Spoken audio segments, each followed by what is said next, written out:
I've been learning some things recently, and some of them I think can be a useful way to start this discussion because I think it sounds like most of you know something about Fonkoze. Um, I can say a few very general things.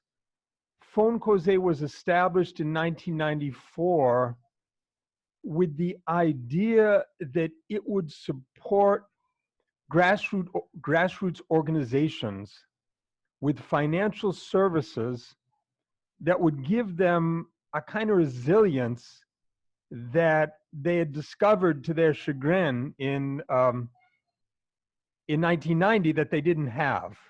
So President Aristide was elected at the end, at 1990, I think, on the wave of an extraordinary level of local organizing by uh, serious small-time activists, and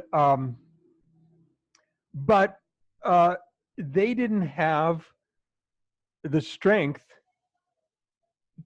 to persist in the face of overwhelming violence. And when he came back to the country in 1994, people that had been a part of that movement started to have the freedom to think about what had gone wrong. And one network of those people was led by Father Joseph, one of the founders of Fonkoze.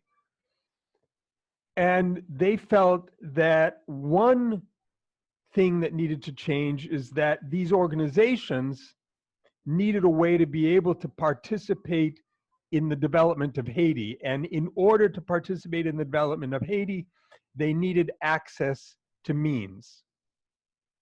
And so they came up with this organization, and they said that it was going to make credit and other financial services available to these grassroots organizations.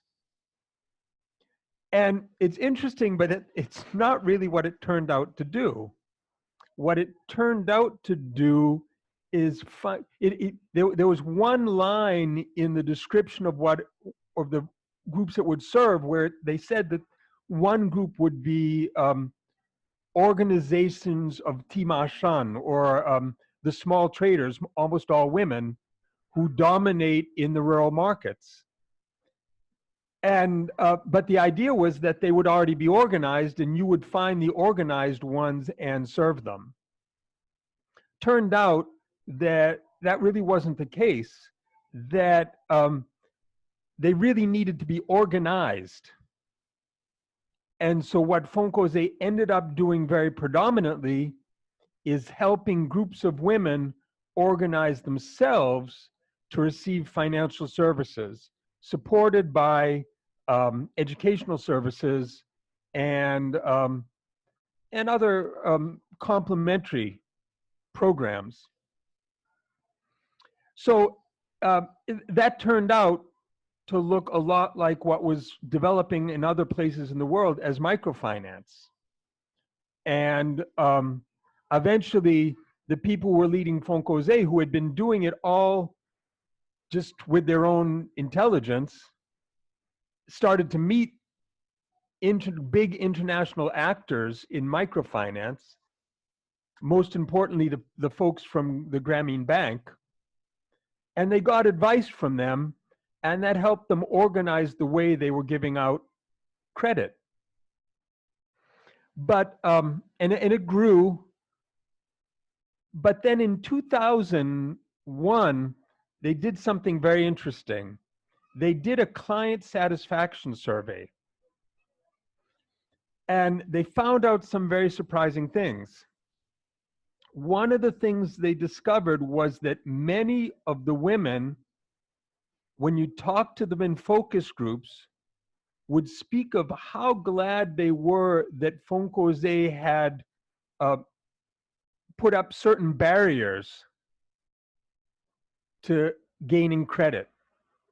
Barriers like a 250 goud registration fee before you could ever get your first loan. Barriers like a certain amount of minimal savings that you had to have in your account before they give you your first loan. At that time, it was 15% of your loan value, or 450 goods for your first loan. These women were glad for those things because what they told you is they kept the poorer women from joining the centers, and they didn't want to take credit with the poorer women because at the time, all the credit was organized as what was called solidarity credit. So if one of the other women in the center was unable to repay her loan, you were at risk of having to come up with the money to help her. This was the first time that it occurred to Fonkoze that some people were too poor to benefit from microcredit. Before that, Fonkoze's staff was going forward on the assumption that they were serving the poor. And they hadn't really distinguished between more poor and less poor and extremely poor and only a little bit poor. They just knew they were serving the poor. Ann Hastings was, I've heard, she was in a conversation with someone from Grameen in 1999, and they asked her whether she was sure that Fonkoze was serving the poorest Haitians. And she says, or it said that she says, she doesn't remember this conversation. A third person remembers this conversation. She's said to have said, well, you know, in rural Haiti, they're all pretty poor. We as an institution didn't understand that there are very distinct levels of poverty. And the focus groups in 2001 were a wake-up call for us, because the unstated ambition of Fonkoze had been to serve the poorest Haitians. It had never been framed that way, but as soon as the institution discovered that it wasn't serving the poorest, that was an alarm. Now, it took a couple years to do something about that. It wasn't a fast and easy solution,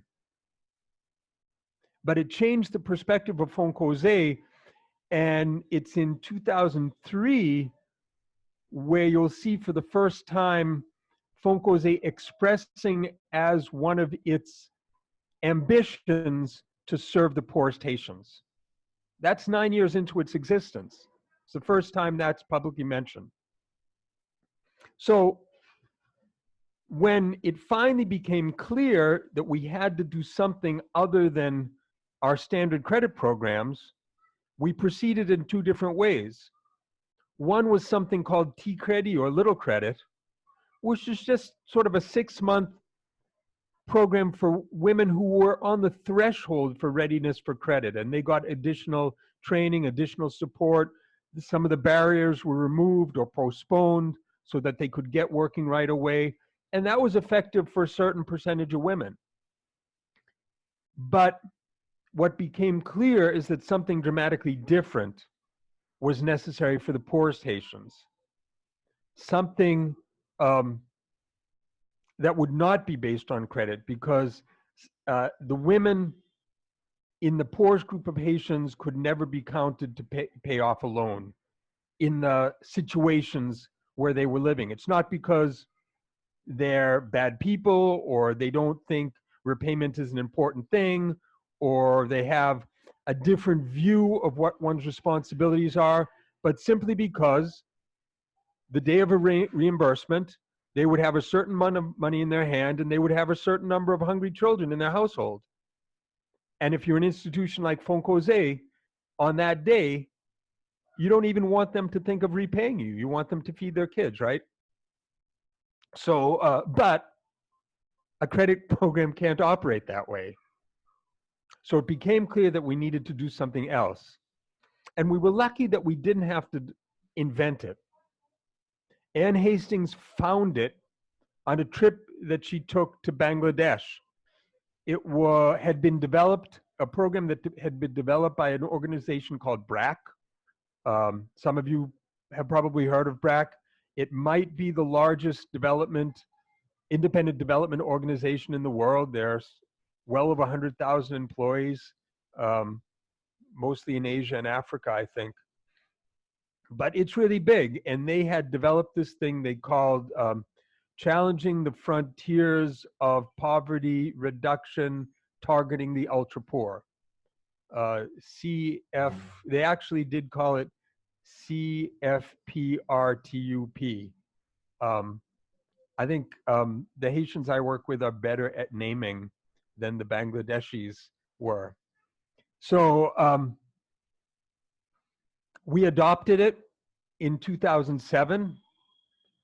And since then, we've worked with over 7,000 families, almost all of them in the Central Plateau. Not all, but almost all in the Central Plateau.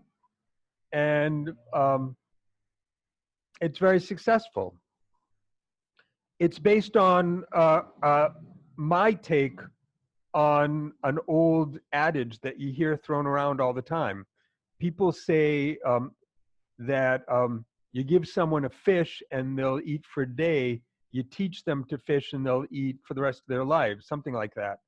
But it's obviously false, right? Because if someone knows how to fish, but she doesn't have the tools to go fishing, she doesn't have a rod and reel or a harpoon or a net or whatever they use to fish. I don't fish. Whatever someone needs to fish, if she doesn't have the tools, you haven't solved her problem. Or if her health isn't good enough for her to take the time to fish, you haven't solved her problem. If she has 6 children she has to take care of and she can't get away, or if she doesn't have access to some place that has fish. So it takes a lot more than just teaching. And our program, which is called Chemin la vie meilleure in Haitian, the pathway or the path to a better life, is an attempt to look at all the different things that someone needs to start something, to restart their life, and pay attention to all of them for a restricted period of time to give them the big push they need to get started, get themselves started, right? So we do a bunch of different things. We pay careful attention to who it is we select for this program. We invest in training. We transfer the assets they'll need to start a business. We give them a short-term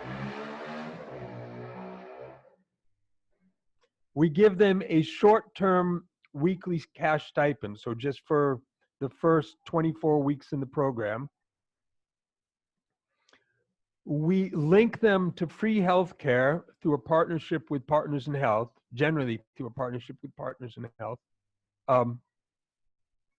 And most importantly, we give them a case manager, a Haitian who's been trained in a wide range of areas, who comes to their house once a week and talks them through their strategizing for their future plans, but also provides education around critical health issues, also verifies the state of the productive assets we've transferred to them, talks to them about their family relationships, their community relationships, and generally accompanies them in any aspect of their life where they really need accompaniment.